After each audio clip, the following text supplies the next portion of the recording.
Good morning, man. Oh, Sundays are hard, man.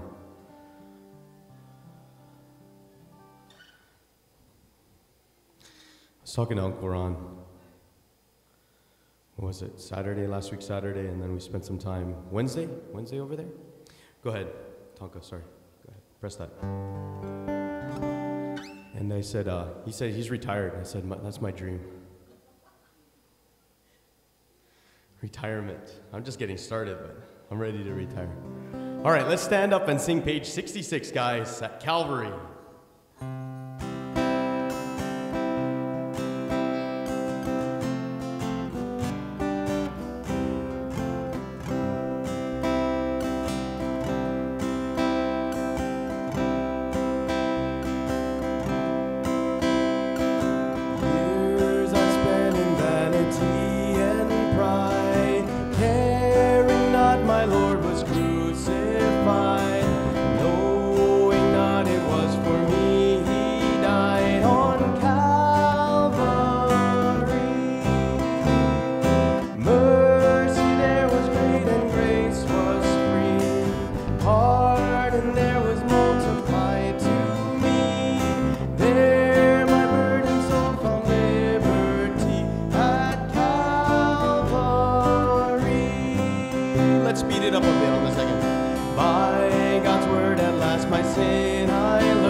This morning. Can you pray for us, please, this morning?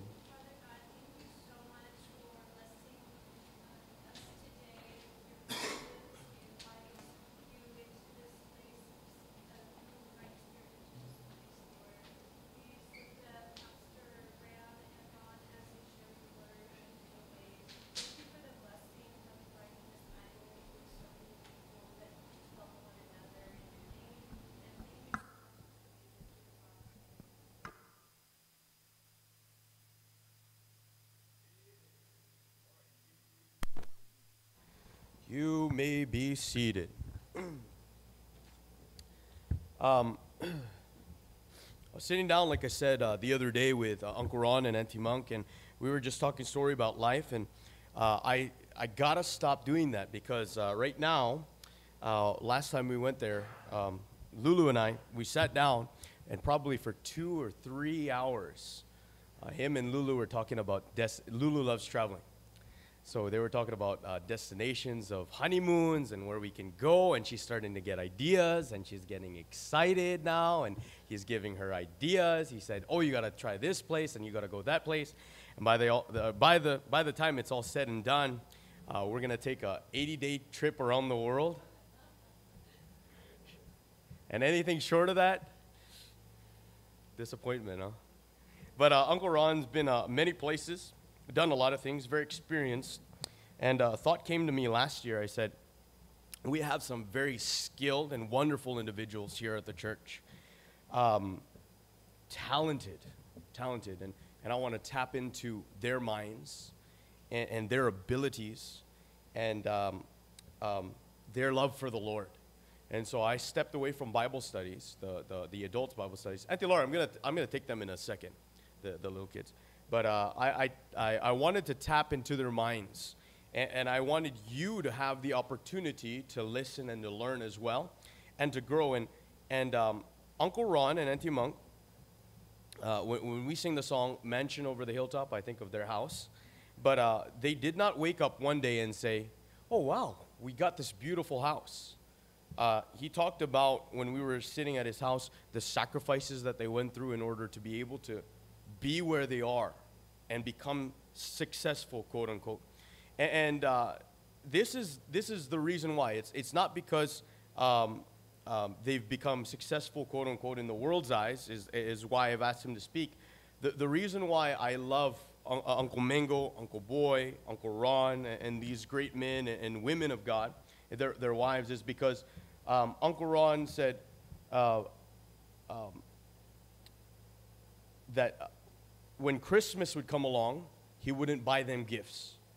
But what he would do with his kids is he would take his kids on trips and take them through memories. And I want you to understand this, church. The most important things in life, listen to me now, the most important things in life are not things. And once you really understand that concept and that settles in, you'll really see some wonderful stuff in life. And Uncle Ron spent his time with his kids because things will get lost, is what he said. See, I wrote those down that night as soon as I got home. Here's another reason why he was able to become successful in the world's eyes. Auntie Monk said this: I understood that he needed help. He needed a helpmeet so he could become great. And so she decided to become his helpmeet.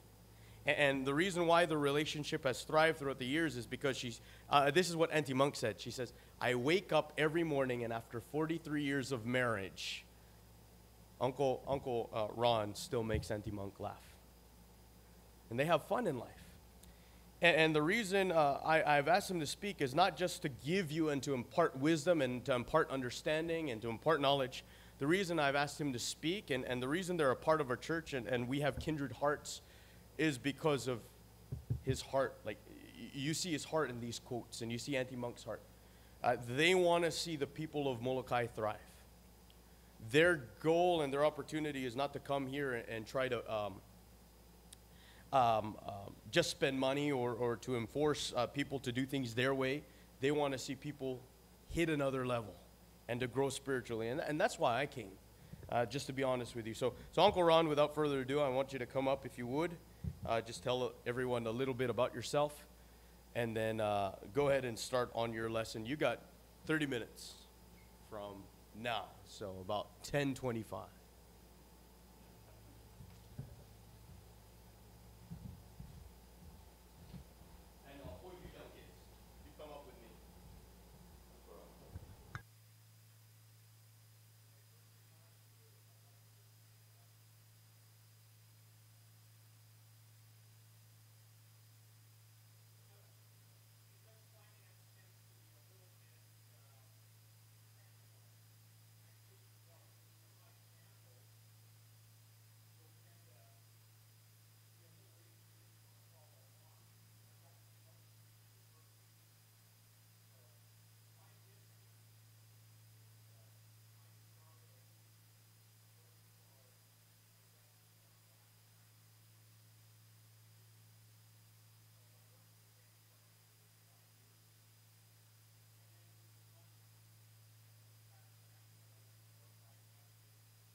Brats trust funds, they were always a challenge, and lots of individuals and corporations as well. So I've been doing this my whole life. I taught at university for 20 years. I had a online talk show where people would call in and ask me financial questions. I did that for 33 years.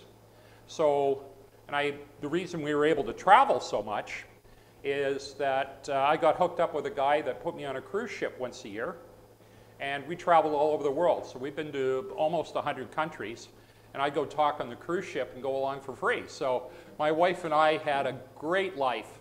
And, you know, speaking of my wife, she is by far the best thing that's ever happened to me. Truly, the best thing that's ever happened to me. I learned more about Christianity from her than from anyone. So thank you very much. Anyways, today we're going to talk about the power of compounding. And compounding is simply taking the profits that you make off anything and plowing them back in. It's like a snowball. So you take the interest you earn on investment, you reinvest it, so the interest starts getting interest. And then the following year, the interest on the interest starts getting interest. And the following year, the interest on the interest on the interest starts making interest. And so compounding just has a snowballing effect. So as time goes along, a small investment, like a mustard seed, grows into a very, very large thing. In fact, Albert Einstein, who's often considered the smartest brain that ever existed, he said compound interest is the eighth wonder of the world, and he who understands it earns it. In other words, it grows. He who doesn't understand it pays it. In other words, if you have debt, it compounds, but in the opposite direction. At 27% or 28%, your debt, the size of your debt, doubles every 2 to 3 years. So the Bible has much to say about money. Surprisingly enough, the Bible mentions money in 2,000 different scriptures, 2,000 plus different scriptures in the Bible. That's twice as many Bible verses as mention faith and prayer combined. So money isn't important, but what money is God understands that our relationship with our finances is a mirror to our soul. Our financial stewardship reflects either generosity or greed. It reflects our love or our selfishness. It reflects our life's priorities, spiritual versus physical, and it reflects our discipline and patience or our lack of it. So what money tells you, in many ways, money is considered a physical thermometer that reflects our spiritual temperature. It's not how much money you have, but what you do with what you have. That is the critical point.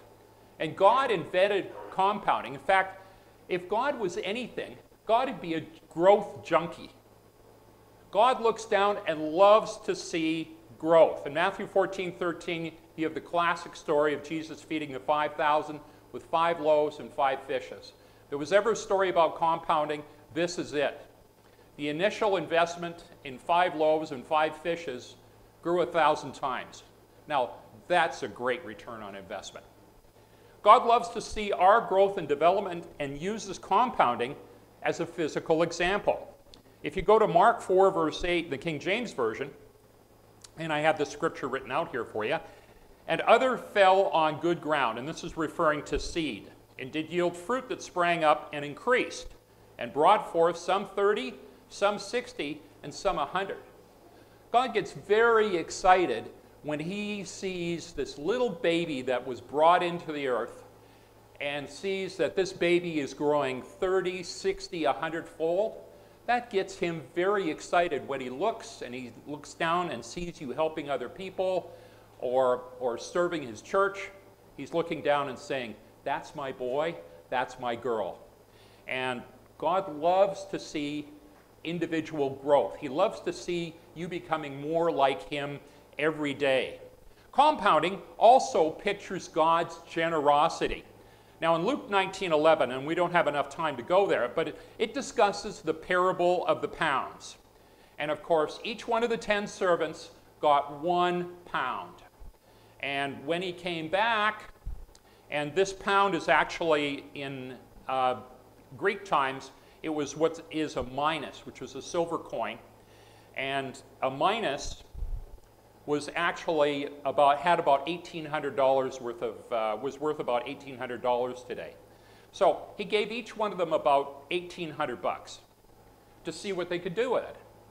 Well, the person that really, really prospered, for that little bit of growth that he got, God said, guess what? You're going to get 10 cities to look after. On an $1,800 investment? That's compounding. That's tremendous. It just shows God's generosity. When we go and put out a little bit, how generous he is. We're going to get literally eternal life, which we didn't deserve in any possible way. So a simple example of compounding that most of us can relate to is that outside of few of the really, really hot real estate markets, and in the US that'd be places like San Francisco, it'd be places like New York. But outside of the really hot growth places, real estate has probably crawled along after your taxes and after the maintenance that you've got to put in. You've probably seen a couple of percent growth every year. But guess what? People buy a house, they live in it for 20, 30, 40 or more years. And they turn around, and if the house is in reasonably good shape, voila! They go and say, that is the best investment I ever made. That is literally the best thing I have ever done with my money. And what did you do? Did you experience 20, 30% growth a year like some of the ads you see on television tell you you're going to make? No, you didn't. You had very small growth, but over time, it's like that compounding snowball we talked about, is that when the profits get added back in, they grow and grow and grow, and before you know it, you've got an investment that has made you a considerable amount of money. Now, most people find finance intimidating, and they shouldn't, because if you have grade 2 math skills, you can master your own finances. It's called the Rule of 72, and that's on the top of page 3. And you don't need math skills to very quickly figure out how you're doing financially. It's called the Rule of 72. And the Rule of 72 is very simple. If you take the rate of return you're getting on your money and you divide it into the 72, it tells you how many years it takes your money to double. So if you got a 10% return on your investment, your money doubles in 7.2 years. If you're getting a 1% return on your money, it doubles in 72 years. In other words, if you start early in life, you might see your money double before I go to the great stock market in the sky, right? So if you can get reasonable returns on your money, it grows. Now, for example, the Rule of 72 illustrates the power of compounding. If money earned 10% wasn't reinvested. In other words, if you put $100 in the bank and it got 10% a year, well, after 10 years, you'd have enough interest to equal what you put in. In other words, you'd double your money. But if you took the profits and you compounded them and you invested it back in, so interest was earning interest, your money would double in 7.2 years. Now, over a couple of years, that doesn't mean a lot, but if you look at the next table I have on bottom page 3, it's called Compounding and Time. And if you look, and assuming, I'm just using 10% because the math works out nice and easy. And so it's easy for everybody to see how I did the calculations. But if you get 10%, your money doubles in 7.2 years. In 14.4 years, it goes up by 4 times. It goes up 8 times in 21.6 years. It goes up 16 times in 28.8 years. In 36 years, it goes up 32 times. And in 43 years, it goes up 64 times. In other words, at the 64-year point from which you originally put in, your money's more than doubling every year. That's how compounding works. And that's why it has often been called the eighth wonder of the world. Compounding works with money. It also works in your spiritual life. Now I'm going to give you 4 quick examples of the power of compounding. The first one is the Coca-Cola story. Now, Coca-Cola pays a dividend. In other words, the company out of its profits pays a dividend 4 times a year. Now, if you bought Coca-Cola at $40 a share when it started trading in 1919, and you took all of your dividends and you went down to Paddler's and ordered dinner once every month and had a nice big dinner there. So you just had the principal put in. By the time 2012 rolled around, you'd have $341,000 just on that one $40 share going up and up and up and up. But if you took the dividends that Coca-Cola paid over the years and you plowed them back in and bought more stock, you'd have $9.8 million. That's a phenomenal difference. Now, if you're young, the key is to start early in life. Now, if I'm a keener and I'm 27 years old, and I decide I'm only going to put $2,000 a year, that's about $180 a month, away from my retirement. $2,000 every year for 38 years until I get to 65. I'm going to have $883,000. But if I was 19 and I put the money in when I was 19, 20, 21, 22, 23, 24, 25, and 26, and I stopped at 26. So I made $2,000 contributions 8 years. That's it, 8 years for the rest of my life. Versus the person who starts at 27 and makes $2,000 contributions every year for 38 years before he retires. Guess who's going to have more money? The guy that literally started at 19 and put only $16,000 in is going to have $1,040,000 versus $883,000. Now, they're both good outcomes. That's just because you started early. Starting early makes all the difference. It's amazing what compounding does over time. Another story I like is about Christopher Columbus. Now, in 1492, when he arrived here, if Chris took $5,000 every year, let's say he was prospecting for gold and $5,000, and he walks over and he sticks it in a cave, and he does that till 2019, and that money doesn't earn any interest. He figures, no, I'm just going to hide it, and I'm going to save for the future. Versus someone who in 1492 takes $1, compounds it at 4.1%. The difference is amazing. The person that took the $5,000 and stuck it in a cave, got no interest, earned $938 million, which is a pretty good sum, no matter how you look at it. But the person who took the $1, that's it, $1, and invested it at 4.1%, would have $1.5 billion. Compounding makes such a huge difference in your long-term rates of return. People think that they should be jumping in and jumping out of things. Well, every time you jump into an investment and jump out, you pay tax. Versus if you can buy a piece of property or if you buy an investment, can hold on to it, where you get that compounding effect. So if I had a portfolio where every year I was sold everything and bought something else, and I did that for 20 years, versus buying something and holding on to it for 20 years, then paying the tax at the end of 20 years. So I've let my $1 compound. So my $1 every year grows. Whereas if I'm trading all the time, my $1 goes down to 80 cents or 75 or whatever your tax bracket is. I use 25% here as kind of a middle tax bracket. But at the end of 20 years, you're going to have literally 25% more by just buying an investment and hanging on to it versus buying something and then investing 70 cents on the dollar and reinvesting.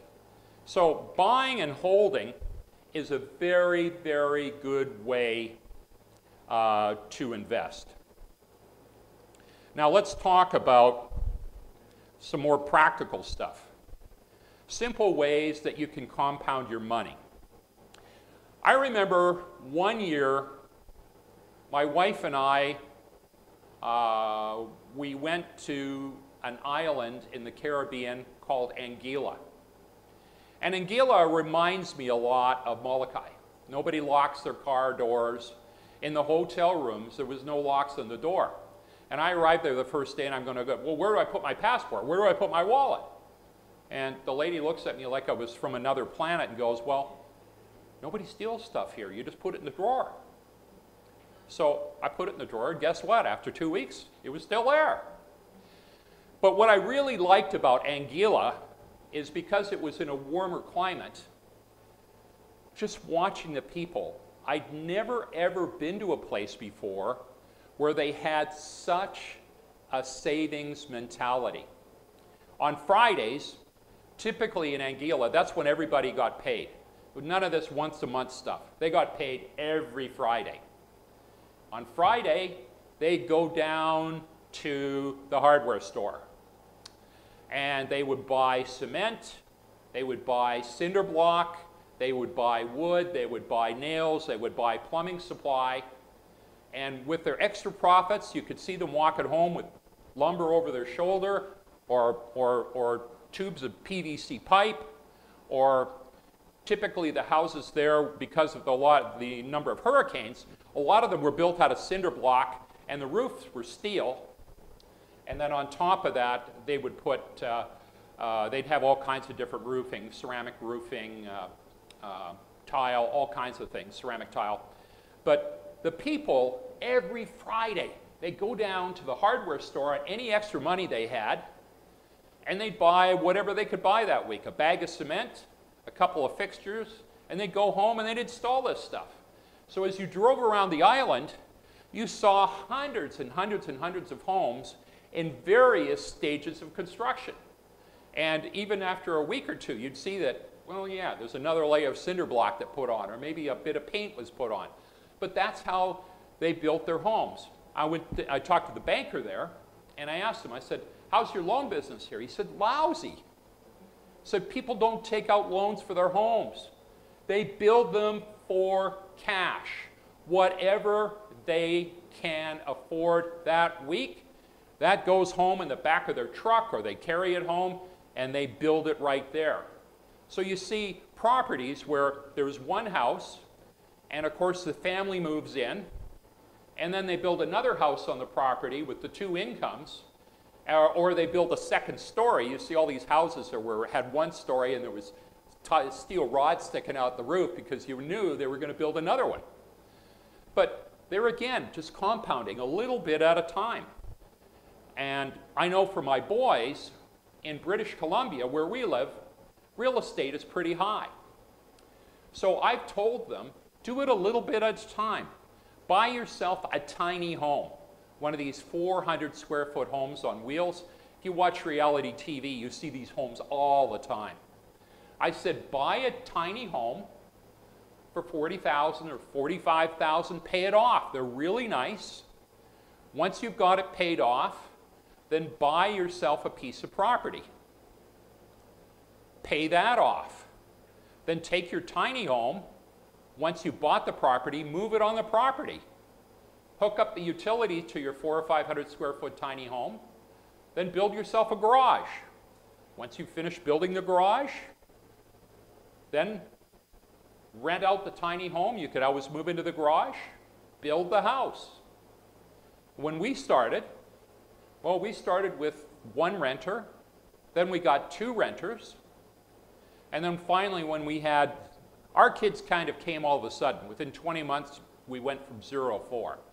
We had two of our own and we adopted two. So presto whammo, we were full house. So the renters had to go, but we didn't have kids till a little later in life, till about 30, I was about 35. So, but we had renters for the first, 20 years of our marriage altogether, you know.